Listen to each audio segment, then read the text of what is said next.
New in Stella 3.7.3 is the ability to create custom shapes in models and CLDs. These shapes can be used to highlight certain parts of models and CLDs, as you can see with these shapes here. To create a shape, go to this drop-down, select Custom Shape, and click wherever you would like to place the shape. A number of characteristics of these shapes can be changed. For example, we can change the opacity of this shape to make it paler, or we could even make it transparent.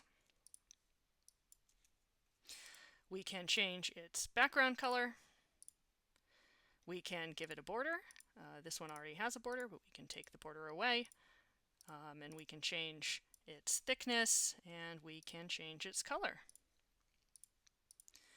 We can also lock the shape so that when we're interacting with other objects, we don't select the shape. So if I try to select it like this, you can see these shapes which aren't locked are being selected, these items are being selected, but this shape is not.